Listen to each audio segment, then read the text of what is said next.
छिपकर देख रहा है। घर में मेरे बेटे के अलावा और कोई नहीं था और बाहर से भी कोई आ नहीं सकता था। पहले मैंने सोचा कि शायद मुझे वहम हो रहा है, लेकिन धीरे धीरे मुझे यकीन होने लगा कि कुछ न कुछ गड़बड़ जरूर है। परंतु मेरे दिमाग में एक ही बात आती थी कि घर में तो सिर्फ मेरा जवान बेटा ही है और मैं उस पर शक नहीं कर सकती थी। लेकिन समय के साथ मैंने उसकी कुछ ऐसी हरकतें देखी जिससे मेरा शक बढ़ने लगा। एक दिन जब वह घर पर नहीं था तो मैंने उसका फोन उठाकर चेक किया। फोन में एक वीडियो थी जिसे देखकर मेरी आंखों के सामने अंधेरा छा गया। उस वीडियो में साफ साफ दिख रहा था कि जब मैं बाथरूम में नहाने जाती थी तो वह मेरा नाम गायत्री है और मेरे जीवन का सफर बहुत ही अनोखा रहा है। जब मेरी शादी हुई थी तब मैं सिर्फ 19 साल की थी। उस वक्त मैं जीवन की चुनौतियों के बारे में बहुत कम जानती थी, लेकिन जैसे जैसे समय बीता मैंने जीवन के हर उतार चढ़ाव का सामना किया और सीखा कि संघर्ष और प्रेम के साथ हर मुश्किल को पार किया जा सकता है। मेरी शादी एक बहुत ही अच्छे और जिम्मेदार व्यक्ति से हुई थी जो मुझसे उम्र में बड़े थे, लेकिन हमारे बीच का प्यार बहुत गहरा था। हमने मिलकर अपने छोटे से परिवार को खुशहाल बनाने की कोशिश की। 1 साल बाद हमारा बेटा हुआ और मैं माँ बन गई। उस समय मैं केवल 20 साल की थी और मेरा बेटा मेरे लिए सबसे बड़ा उपहार था। हमारे बीच का अंतर केवल 16 साल का था, इसलिए हमारे रिश्ते में एक अनोखी मित्रता भी थी। मैं माँ थी, लेकिन उसके लिए एक दोस्त भी थी। मैंने अपने बेटे को अपनी दुनिया माना और उसकी परवरिश में कोई कमी नहीं छोड़ी। जैसे जैसे मेरा बेटा बड़ा हुआ, मैंने और मेरे पति ने अपने परिवार के लिए और भी मेहनत की। लेकिन फिर एक दिन अचानक मेरे पति का निधन हो गया। यह मेरे जीवन का सबसे बड़ा धक्का था। मैंने कभी नहीं सोचा था कि इस तरह से मेरी दुनिया बदल जाएगी। अब मेरे सामने एक नई चुनौती थी, अपने बेटे के साथ इस नई जिंदगी को जीने की। वह अब बड़ा हो चुका था, लेकिन उसे जिम्मेदारी का कोई अनुभव नहीं था। उसने हमेशा अपने पिता के संरक्षण में जीवन बिताया था और कभी सोचा भी नहीं था कि एक दिन उसे खुद परिवार का भार उठाना पड़ेगा। मेरे पति के जाने के बाद घर की सारी जिम्मेदारी मेरे बेटे पर आ गई। मैंने उसे समझाया कि अब समय आ गया है जब उसे अपनी जिम्मेदारी निभानी होगी, लेकिन यह सब उसके लिए नया और कठिन था। हमारा घर बहुत बड़ा नहीं था, सिर्फ 2 ही कमरे थे, पर बाहर आंगन बहुत बड़ा था। यह घर उस जमाने का बना हुआ था जब घरों में शौचालय नहीं होते थे।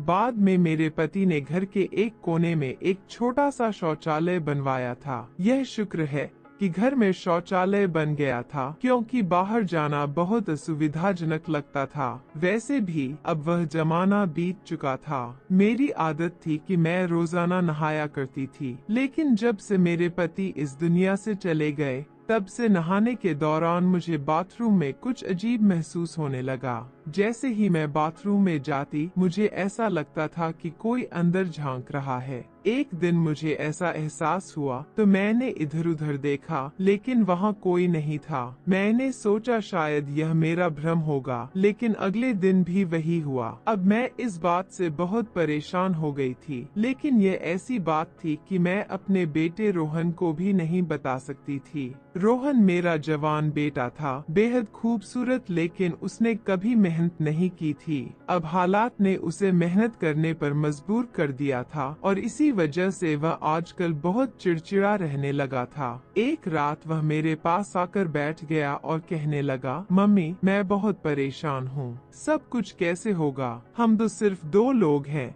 लेकिन फिर भी इतने सारे खर्चे हैं। मुझे तो अंदाजा भी नहीं था कि पिताजी इतना सब कुछ संभालते थे। मैं तो समझता था कि यह सब बहुत आसान है। अभी तो शुक्र है कि घर अपना है। मैंने उसे समझाते हुए कहा, बेटा घर तो अपना है, लेकिन इसकी मरम्मत भी तो करनी पड़ती है। अगर समय पर ध्यान नहीं दिया तो यह भी खराब हो जाएगा। रोहन ने सर पकड़कर कहा, अब क्या करें? वैसे मेरे पास एक आइडिया है।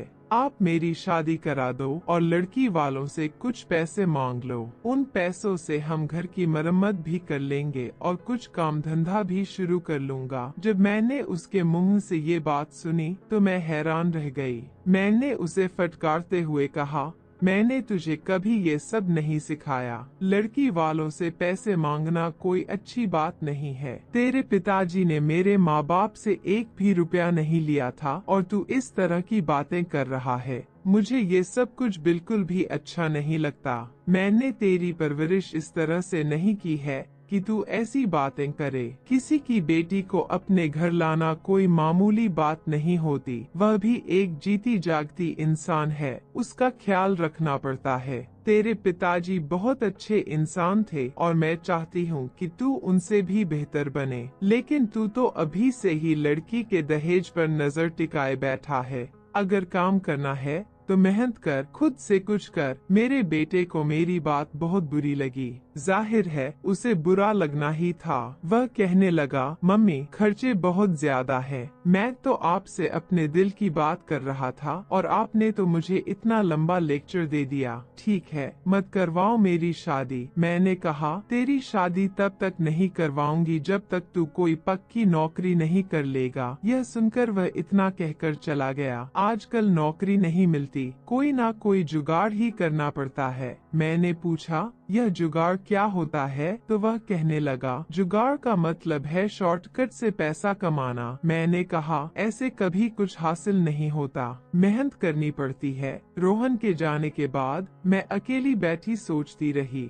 अब मुझे सिर्फ अपने बेटे की चिंता नहीं थी, बल्कि उस डर और अजीब एहसास की भी थी जो मुझे बाथरूम में होता था। क्या यह सच में मेरा वहम था या फिर कुछ और? मैं इस उलझन में थी कि किसी से बात करूं या नहीं। मैंने सोचा कि अगर मैं रोहन को यह बात बताऊंगी तो वह और भी परेशान हो जाएगा। मेरे पति के जाने के बाद से ही मैं बहुत अकेलापन महसूस करने लगी थी। घर की दीवारें मुझे जैसे घूरती सी लगती थी और हर रात जब मैं बिस्तर पर लेटती थी तो ऐसा लगता था कि मैं उन्हें महसूस कर सकती हूँ। मैंने खुद को समझाने की कोशिश की कि यह सब मेरे मन का भ्रम है, लेकिन फिर भी वह डर मेरे दिल में गहराई तक बैठ गया था। रोहन की चिंता ने मेरी बेचैनी को और भी बढ़ा दिया था। मैं सोचने लगी कि अगर वह इसी तरह चिड़चिड़ा और निराश रहता है तो उसकी जिंदगी का क्या होगा। मैंने उसके भविष्य के बारे में कई सपने देखे थे, लेकिन अब ऐसा लग रहा था कि वे सपने दूर होते जा रहे हैं।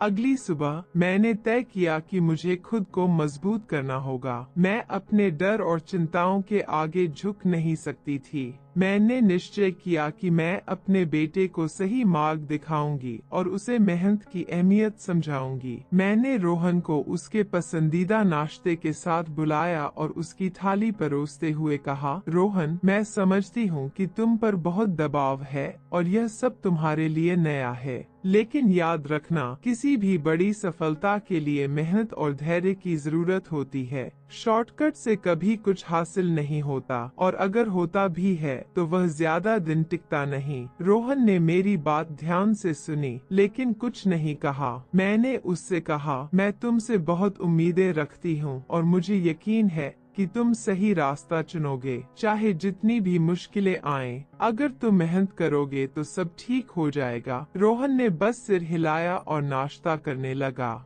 मैं जानती थी कि उसे समय चाहिए, लेकिन मुझे भरोसा था कि एक दिन वह मेरी बात समझेगा। शाम को जब मैं बाथरूम में नहाने गई तो वही अजीब सा एहसास फिर से हुआ। ऐसा लगा जैसे कोई मुझे देख रहा हो। इस बार मैं और भी डर गई थी क्योंकि यह अनुभव अब रोज का हो गया था। मुझे लगा कि अब इसे और नजरअंदाज करना सही नहीं होगा। मैंने निश्चय किया कि इस बारे में कुछ करना चाहिए। मैंने बाथरूम के कोने कोने को जांचा, लेकिन कुछ भी असामान्य नहीं मिला। मैंने सोचा कि शायद यह सिर्फ मेरी मानसिक स्थिति का प्रभाव है, लेकिन क्या वाकई ऐसा ही था? क्या मैं खुद को ही धोखा दे रही थी? अगले दिन एक औरत मेरे पास आई जो मेरी मुंह बोली बहन थी। उसने मेरे बेटे को पहली बार गोद में उठाया था जब वह पैदा हुआ था, क्योंकि वह एक दाई थी। आजकल वह रिश्ते वाली आंटी भी बनी हुई थी। उसने कहा, रोहन को कुछ समझाती क्यों नहीं हो? यह जिन लोगों के साथ बैठता है वे लोग बिल्कुल अच्छे नहीं हैं। पता है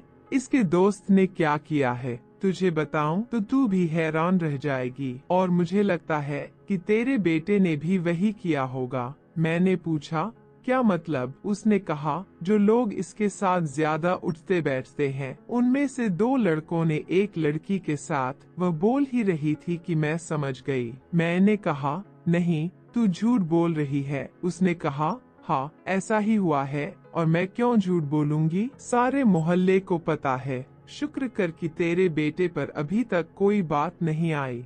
मैंने कहा, मेरा बेटा ऐसा नहीं कर सकता। उसने कहा, यह तो मुझे भी पता है कि रोहन ऐसा नहीं कर सकता, लेकिन जब ऐसे बुरे लोगों के साथ रहेगा तो कल को कुछ ना कुछ जरूर कर गुजरेगा, और अगर नहीं भी किया तो वे लोग उस पर इल्जाम लगाकर बच जाएंगे। वे सब तो बहुत अमीर हैं, और हम गरीबों का क्या है? उसकी बात बिल्कुल सही थी। अमीर लोग इस तरह के मामलों से बच जाते हैं और गरीबों को पुलिस पकड़ ले जाती है। शायद इसी वजह से मेरा बेटा ऐसी बातें करने लगा था। वह अक्सर कहता था, जुगाड़ कर लूंगा। मैं नहीं समझ पा रही थी कि यह जुगाड़ क्या होता है, और उसने ऐसी बातें कहां से सीख ली थीं। मुझे यह सब बिल्कुल पसंद नहीं था। एक दिन सुबह सुबह मैं नहाने के लिए बाथरूम में गई। नहाते वक्त मुझे ऐसा महसूस हुआ कि कोई मेरे आसपास खड़ा है। मेरे मुंह पर साबुन लगा हुआ था, इसलिए मैं आंखें नहीं खोल पाई। लेकिन अचानक मुझे किसी की सांसों की आवाज सुनाई दी, जैसे कोई पास ही सांस ले रहा हो। मैं घबरा गई और जल्द से जल्द कपड़े पहनकर बाहर निकल आई। जैसे ही मैं बाहर निकली, मैंने देखा कि मेरा बेटा सामने खड़ा था। उसकी हालत देखकर ऐसा लग रहा था जैसे वह कहीं से भाग कर आया हो। उसने तुरंत पूछा, क्या हुआ मम्मी? आप परेशान लग रही हो। मैंने उसकी ओर देखा और कहा, मुझसे ज्यादा तो तू परेशान लग रहा है। क्या हुआ है? वह बोला, नहीं ऐसा कुछ नहीं है, आप बताओ क्या हो गया? मैं उसे क्या बताती? मैंने उससे पूछा, जब तू बाहर से आया तो क्या तूने किसी को यहाँ से निकलते हुए देखा? वह आश्चर्यचकित होकर बोला, इस बात का क्या मतलब है?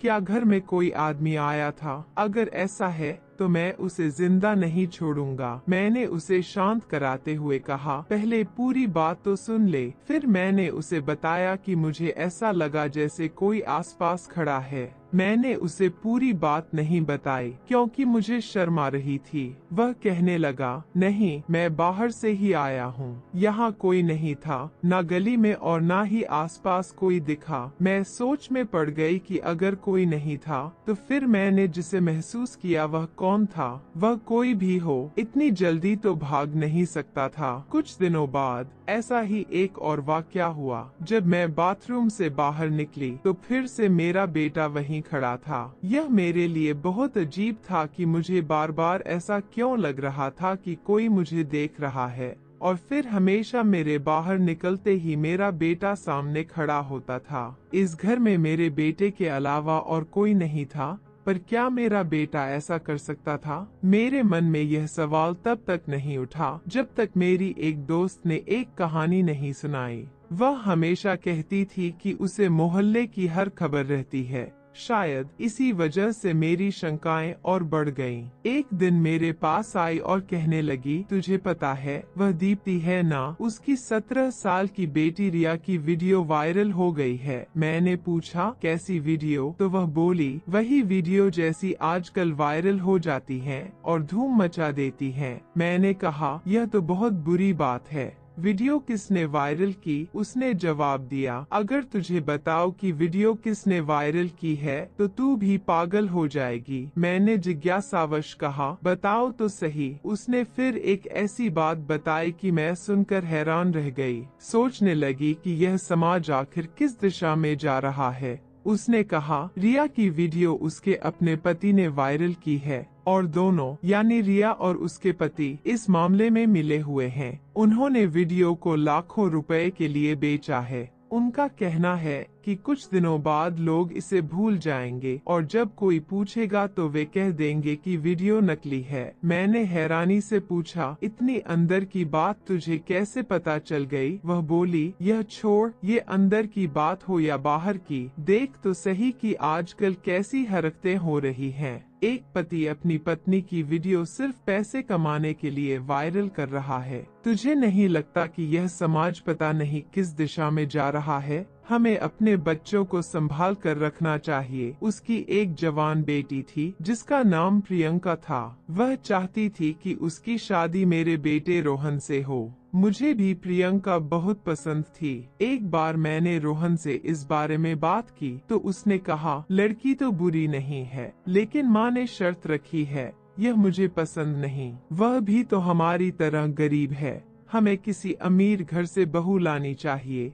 मैं उसे समझाती रहती थी कि ऐसी बातें मत किया कर। गरीबों के घर में गरीबों की बेटियां ही आती हैं। अमीरों की बेटियां गरीबों के घर में गुजारा नहीं कर पाती। मुझे समझ नहीं आ रहा था कि मेरा बेटा इतना लालची कब से हो गया है। उसके दिमाग में ऐसी बातें क्यों आने लगी कि लड़की के साथ पैसा भी आना चाहिए। मैंने उससे कहा, तुम पहले कोई अच्छी नौकरी तलाश कर लो, फिर मैं तुम्हारी शादी प्रियंका से करा दूंगी। लेकिन ज्यादा वक्त नहीं लगा सकते क्योंकि वह भी जवान है और तुम भी। लड़कियों की शादी जल्दी होनी चाहिए। उसकी माँ भी उसकी जल्दी शादी करवाना चाहती थी।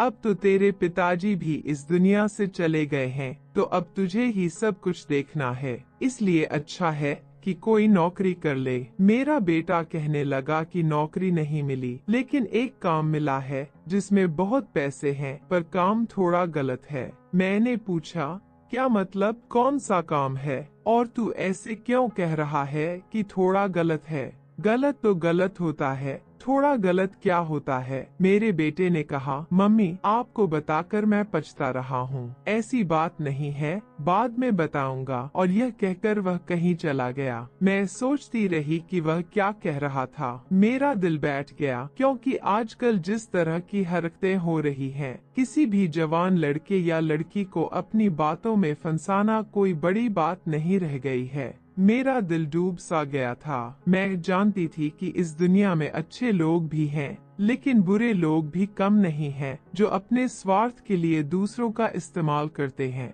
क्या रोहन भी किसी गलत राह पर जा रहा था? उस रात मैंने सोने की कोशिश की, लेकिन मन में बेचैनी बनी रही। रोहन की बातों ने मेरे अंदर एक अजीब सा डर पैदा कर दिया था। मैं समझ रही थी कि रोहन मुझसे बहुत कुछ छिपा रहा है, और यह बात मुझे अंदर ही अंदर खाए जा रही थी। मेरे पति के जाने के बाद से ही मैं खुद को बहुत अकेला महसूस करने लगी थी। रोहन ही मेरा सहारा था और अब उसी के बारे में मुझे चिंता सताने लगी थी। मैंने उसे बड़े प्यार से पाला था, उसे सिखाया था कि ईमानदारी और मेहनत से ही जीवन में सफलता पाई जा सकती है। लेकिन अब ऐसा लग रहा था कि वह मेरी बातों को भूलकर किसी गलत रास्ते पर चलने की सोच रहा है। अपने पति के जाने के बाद मैंने खुद को बहुत मजबूत बना लिया था, लेकिन अब रोहन के बारे में सोचकर मेरा दिल कमजोर हो जाता था। क्या मैं रोहन को सही रास्ते पर ला पाऊंगी? क्या वह समझ पाएगा कि जीवन में शॉर्टकट नहीं होते और गलत रास्ते पर चलने का परिणाम हमेशा बुरा ही होता है? मैंने अपनी एक दोस्त से सुना था कि उसके पति ने उसकी वीडियो वायरल कर दी थी।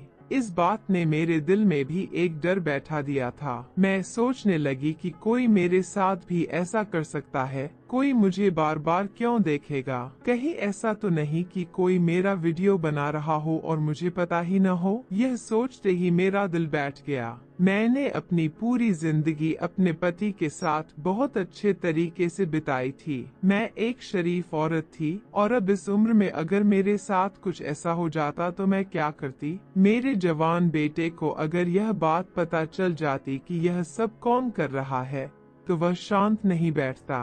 वह जज्बाती और जोशीला था और उसे भी कुछ करना था। यह सब सोचकर मैं बहुत डर जाती थी। हमारे शौचालय की स्थिति ऐसी थी कि वह घर के कोने में बना हुआ था, जिसकी पिछली दीवार गली की ओर थी। उसमें एक बड़ा सा रोशनदान था जिसके ऊपर कुछ भी नहीं लगा हुआ था। रोशनदान इतना ऊंचा था कि वहाँ से कोई दिखाई नहीं देता था, इसलिए हमने उस पर न कोई कपड़ा लगाया और न ही जाली। लेकिन अब मेरा दिल बहुत बेचैन हो गया था, इसलिए नहाने से पहले मैंने उस रोशनदान के ऊपर अपना दुपट्टा लगा दिया ताकि कोई देख न सके। लेकिन वहां तक पहुंचने के लिए किसी को किसी ऊंची चीज पर चढ़ना पड़ता। गली का स्तर ऊंचा था और हमारा घर नीचा, इसलिए मैंने सोचा इतनी मेहनत कोई क्यों करेगा, वो भी एक बूढ़ी औरत के लिए। हालांकि मैं इतनी बूढ़ी भी नहीं थी, मेरी उम्र अभी सिर्फ 35 साल की ही थी।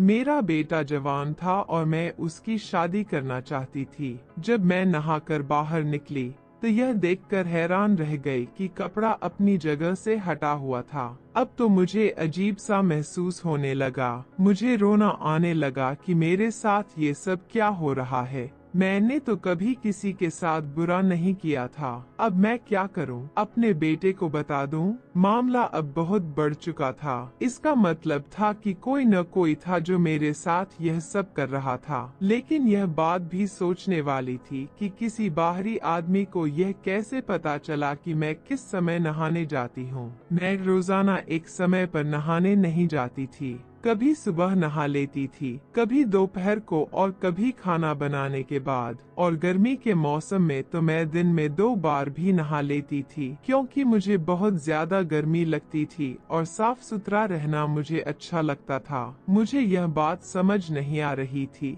लेकिन फिर मैंने तय किया कि बेटे को बता ही देती हूँ। मैंने उसे सीधे सीधे नहीं कहा कि मुझे पक्का यकीन है, पर मैंने उसे बताया कि जब मैं नहाने जाती हूँ तो मुझे ऐसा लगता है कि कोई मुझे देखता है। मुझे शक है कि यह रोशनदान की तरफ से होता है। मुझे लगा था कि यह सुनकर मेरा बेटा पागल हो जाएगा और कहेगा, कौन है वो? मैं पता करता हूँ, उसे नहीं छोड़ूंगा। लेकिन उसके जवाब ने मुझे चौंका दिया। उसने बस इतना कहा, कोई बात नहीं, आपको ऐसा ही लगा होगा। इस बात को छोड़िए, परेशान होने की जरूरत नहीं है। कौन है जो ऐसी हरकत कर सकता है? आप इन सारी बातों को भूल जाइए। उसने इस बात को इतना हल्के में ले लिया कि मैं हैरान रह गई। मुझे उससे ऐसी प्रतिक्रिया की बिल्कुल उम्मीद नहीं थी। वह तो बड़ा गुस्से वाला था और अपनी माँ के मामले में उसे तो और भी गुस्सा आना चाहिए था। घर की औरतें तो अपनी इज्जत होती हैं, लेकिन वह बिल्कुल भी परेशान नहीं हुआ। मुझे लगा कि उसे परेशान होना चाहिए था, फिर उसने क्यों नहीं किया? मैं उसकी माँ थी और यह बड़ा मामला था, लेकिन वह मजे से बैठा रहा। मैंने भी दोबारा बात नहीं की और सोचा कि खुद ही पता करती हूँ कि यह सब कौन कर रहा है। मेरे लिए यह आसान नहीं था, लेकिन मैं कोशिश तो कर ही सकती थी। अगले दिन मैंने अपनी योजना के अनुसार काम किया। मैं उस रोशनदान के पास खड़ी रही और ध्यान से देखने लगी कि कोई वहाँ से झांकता है या नहीं। कुछ देर बाद मैंने देखा कि गली के उस पार कुछ हलचल हो रही है। मेरा दिल जोर से धड़कने लगा। मैंने धीरे धीरे उस ओर देखा और मेरी आंखें फटी की फटी रह गईं। गली में एक आदमी खड़ा था जिसने अपने चेहरे को छुपाने की कोशिश की हुई थी। वह धीरे धीरे ऊपर की ओर देख रहा था, जैसे कि रोशनदान से अंदर झांकने की कोशिश कर रहा हो। मेरा दिल जोर से धड़कने लगा और मैंने जल्दी से खुद को छुपा लिया। अब मुझे यकीन हो गया था कि मेरे शक सही थे। कोई ना कोई था जो मेरी हरकतों पर नजर रख रहा था। अगले दिन मैंने अपनी दोस्त से कहा कि मुझे एक कैमरे वाला फोन चाहिए, मैं रिकॉर्डिंग करना चाहती हूँ। उसके पास फोन था पर मेरे पास नहीं। उसने कहा, एक दिन के लिए अपना फोन तुम्हें दे दूंगी, पर पहले मुझे बताओ कि बात क्या है। मैंने कहा था कि अभी नहीं बता सकती, बाद में बता दूंगी। मैं उस फोन को बाथरूम में रखना चाहती थी और रोशनदान की तरफ कैमरे का मुंह करके देखना चाहती थी कि मुझे बाहर से कौन देखता है। मुझे लगा कि मैंने बहुत अच्छा आइडिया सोचा है। इससे बेहतर और कुछ नहीं हो सकता। इससे रिकॉर्डिंग भी हो जाती, वीडियो भी बन जाती और मुझे पता चल जाता कि हरकत कौन कर रहा है। साथ ही मेरे पास सबूत भी आ जाता। मैंने अपनी दोस्त से फोन लिया और उसे ऐसी जगह पर रखा, रोशनदान की तरफ कैमरा कर दिया और रिकॉर्डिंग शुरू कर दी। लेकिन जब रिकॉर्डिंग देखी तो हैरान रह गई, क्योंकि रिकॉर्डिंग ठीक से नहीं हो पाई थी। शायद उसके फोन का कैमरा खराब था। इसके बाद उसने अपना फोन मांग लिया और कहा कि उसे फोन की जरूरत है। वह लोगों की बेटियों के रिश्ते करवाने का काम करती थी, इसलिए मैं बार बार उससे फोन नहीं मांग सकती थी। हमारे पास इतने पैसे भी नहीं थे कि उस जगह को बंद करवा दे या फिर बाथरूम कहीं और बनवा दें। घर के हालात पहले से ही खराब थे। जब मेरे पति का निधन हुआ तो पता चला कि उन पर बहुत सारा कर्ज था। अब वे लोग सामने आ रहे थे और अपने पैसे मांग रहे थे। मेरा बेटा भी कुछ कर नहीं पा रहा था, क्योंकि उसके पास कोई स्थायी काम नहीं था। लोग मुझसे कहते थे कि उसकी शादी करवा दो, दहेज के पैसों से वह कोई बिजनेस शुरू कर लेगा और घर में बहू भी आ जाएगी, जिससे तुम भी अकेली नहीं रहोगी। मेरा बेटा आजकल बहुत परेशान रहता था। एक दिन उसने किसी से फोन पर बात करते हुए कहा, आजकल लोग ऐसी वीडियो से बड़े पैसे कमा रहे हैं, लेकिन ऐसी वीडियो बनाना इतना आसान नहीं है। एक वीडियो की ही तो बात है और अगली वीडियो आते ही लोग पिछली को भूल जाते हैं। मैं उसकी बात सुनकर हैरान रह गई। ये कोई फिल्म या ड्रामा नहीं था, सीधे सीधे बातें हो रही थीं। मुझे समझ नहीं आ रहा था कि कहीं वह वही बात तो नहीं कर रहा था जो मेरे मन में आ रही थी। अगर एक पति पैसे कमाने के लिए अपनी पत्नी की वीडियो वायरल कर सकता है, तो क्या एक बेटा पैसे कमाने के लिए अपनी माँ की वीडियो वायरल नहीं कर सकता? अगर ऐसा नहीं था तो फिर वह ऐसी बातें क्यों कर रहा था? वह अपने पास कोई खास काम नहीं था। कभी कभी वह एक गाड़ियों के शोरूम में काम कर लेता था, जिससे उसे रोजाना के थोड़े बहुत पैसे मिल जाते थे, लेकिन यह कोई स्थायी नौकरी नहीं थी। उसकी बातें सुनकर लग रहा था कि उसके पास बात करने के लिए और कोई विषय नहीं था। जैसे ही उसने फोन रखा,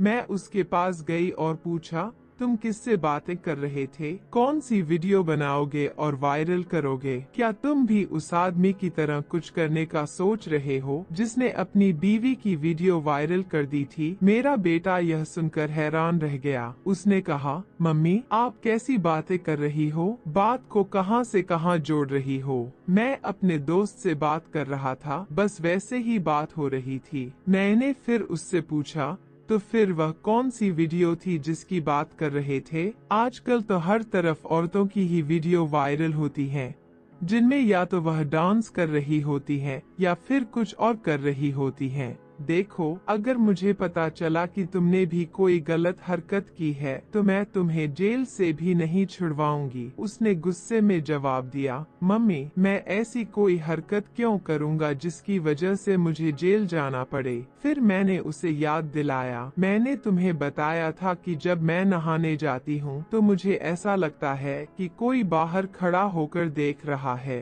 तुमने इस बारे में क्या किया? पहले तो वह घबरा गया, फिर कहने लगा, मैंने भी आपको कहा था कि आपको वहम हो रहा है, ऐसा कुछ नहीं है। अब मुझे भी गुस्सा आ गया। मैंने उससे कहा, और अगर ऐसा हुआ तो तुम क्या कर लोगे? क्या उखाड़ लोगे उस आदमी का? तुम्हें शर्म नहीं आती कि एक बार जाकर जांच कर लेते कि ऐसा है या नहीं? किसी से थोड़े पैसे उधार लेकर इस बाथरूम के रोशनदान को बंद करवाने की कोशिश करो। यह रोशनदान इतना बड़ा है कि यहाँ से कोई आदमी छलांग भी लगा सकता है। जब तुम्हारे बाबा ने शौचालय बनवाया था तब जमाना ऐसा नहीं था। मुझे लगा था कि यह सब सुनकर तुम गुस्से से लाल पीला हो जाओगे और कुछ करोगे, लेकिन तुम तो हाथ पर हाथ धरे बैठे हो। मेरे बेटे ने एक अजीब सी बात कह दी। उसने कहा, अगर आपको ऐसा लगता है कि बाथरूम में जाते हुए कोई आपको देखता है तो फिर आप बाथरूम में मत जाया करो। ऐसी उल्टी बात तो वही व्यक्ति कर सकता है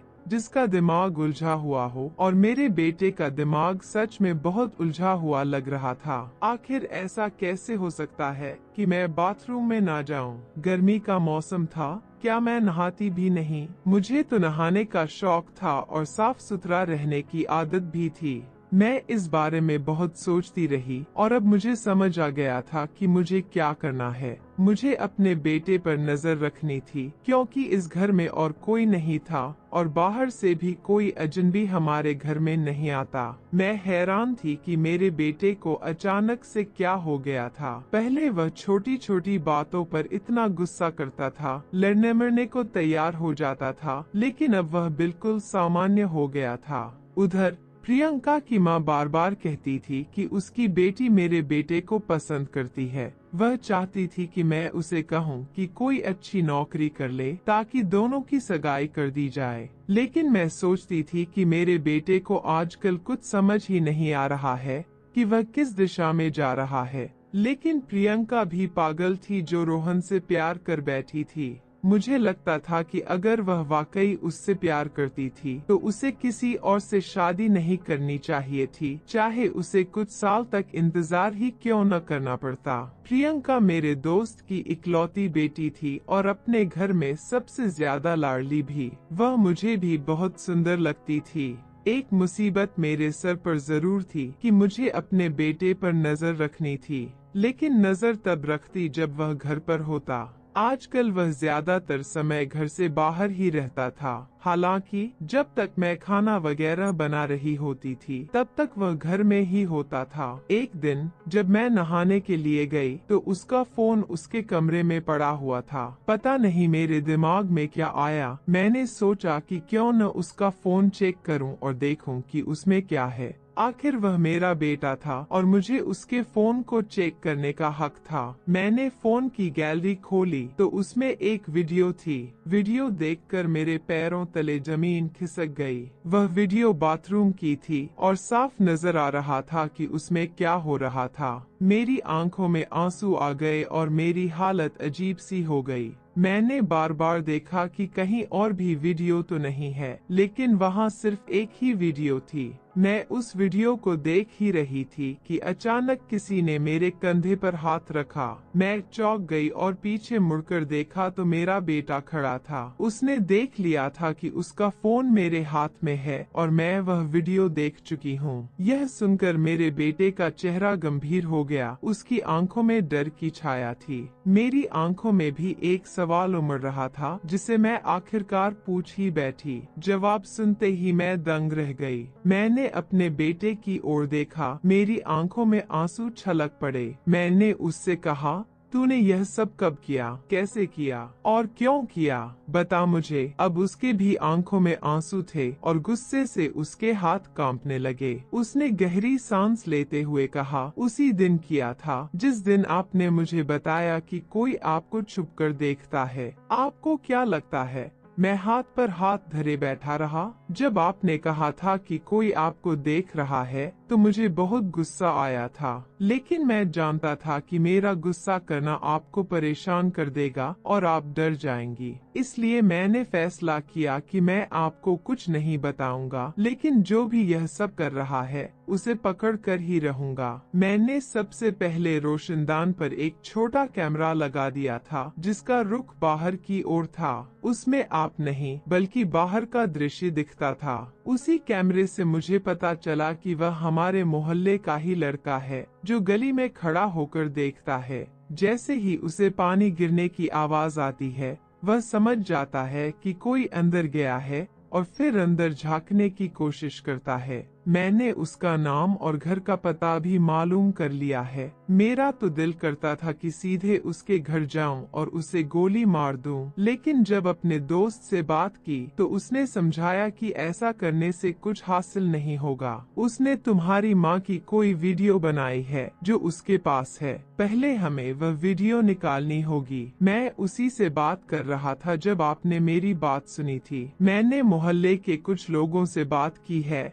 और हम उसे रंगे हाथों पकड़ना चाहते हैं। हम ऐसा करेंगे कि उसे लगेगा कोई बाथरूम में नहा रहा है और जैसे ही वह अंदर झांकने लगेगा हम उसे रंगे हाथों पकड़ लेंगे। अगर वैसे उसे टोकेंगे कि वह ऐसा क्यों कर रहा है तो वह कभी नहीं मानेगा, लेकिन जब उसे सबके सामने पकड़ा जाएगा तो कोई भी उसका साथ नहीं देगा। आपसे ज्यादा मुझे गुस्सा है, आपसे ज्यादा मैं बेचैन हूँ उसे सबक सिखाने के लिए, लेकिन मुझे धैर्य से काम लेना होगा क्योंकि ऐसे लोगों को पकड़ना आसान नहीं है। हमें उसे सबक सिखाना है ताकि दोबारा कोई ऐसा करने की हिम्मत न करे। आपको पता है, आपने कहा था कि मोहल्ले में एक लड़की की वीडियो वायरल हुई थी जिसके लिए सभी ने उसके पति को दोषी ठहराया, लेकिन हकीकत में ये काम उसी मोहल्ले के एक और लड़के ने किया था। ये लड़का बहुत बदनाम था और मोहल्ले की कई लड़कियों को परेशान कर चुका था। कभी लड़कियों को छेड़ता तो कभी और कोई हरकत करता, लेकिन इस बार उसने हद पार कर दी थी। मेरे दिल में उस लड़के के खिलाफ बहुत गुस्सा था। मुझे महसूस हो रहा था कि मैंने अपने बेटे के बारे में गलतफहमी पाल रखी थी। मैं सोचने लगी कि आखिर मेरे अपने बेटे ने ऐसा क्यों किया। हालांकि मैंने कभी उसे यह बात नहीं बताई, लेकिन अंदर ही अंदर मैं बहुत दुखी थी। समाज किस दिशा में जा रहा है ये हम सब जानते हैं, लेकिन फिर भी मुझे अपने बेटे पर गर्व था। आखिरकार मेरे बेटे ने योजना बनाई और जब वह बदमाश लड़का रोशनदान की ओर देख रहा था तभी मेरे बेटे ने उसे पकड़ लिया। मोहल्ले के लोगों ने उसे देख लिया था, फिर सबने मिलकर उसकी पिटाई की और पुलिस के हवाले कर दिया। उसका मोबाइल वगैरह सब छीन लिया गया था, लेकिन बाद में पता चला कि उसमें कोई वीडियो नहीं थी। हालांकि उसने और भी कई लड़कियों की वीडियो बनाई थी। पुलिस ने कहा कि उसके खिलाफ कई केस बन सकते हैं, FIR दर्ज करवाइए, हम इसे छोड़ेंगे नहीं। इस घटना के बाद मैंने घर का रोशनदान भी बंद करवा दिया। बेटे की नौकरी भी लग गई और हमने उसकी शादी प्रियंका के साथ करने का फैसला किया। दोनों की सगाई हो चुकी थी और अब शादी होने वाली थी, लेकिन अभी भी जब मैं उस वक्त की बातों को याद करती हूँ तो गुस्सा आ जाता है। ये सब मेरी एक दोस्त की वजह से हुआ था जो मोहल्ले में लोगों को कहानियाँ सुनाती थी। अब उसकी बेटी ही मेरे घर की बहू बनने वाली है, लेकिन उसकी बेटी उसकी तरह नहीं है। वैसे मेरी दोस्त बुरी नहीं थी, पर उसकी हरकतें मुझे ठीक नहीं लगीं। मेरा बेटा ऐसा कुछ कर ही नहीं सकता था, लेकिन उसने मेरे दिमाग में इतनी नकारात्मक बातें भर दी कि मैं अपने बेटे के बारे में ही गलत सोचने लगी। मैं कैसे भूल गई कि मैंने ही उसे पाला पोसा है और उसे अच्छे संस्कार दिए हैं। अब जब प्रियंका और रोहन की शादी का दिन करीब आ रहा था तो घर में खुशी का माहौल था और सभी लोग तैयारियों में जुटे हुए थे। इसी बीच मैंने अपने बेटे के साथ खुलकर बातचीत की और उसे अपने दिल की सारी बातें बताईं। उसने मुझसे वादा किया कि वह कभी भी किसी का गलत फायदा नहीं उठाएगा और अपनी जिम्मेदारियों को पूरी तरह से निभाएगा। यह पूरी घटना मेरे दिल में हमेशा के लिए अंकित हो गई है, क्योंकि इसने मुझे सिखाया कि जीवन में कई बार हमें अपनी धारणाओं और शंकाओं पर काबू पाना पड़ता है।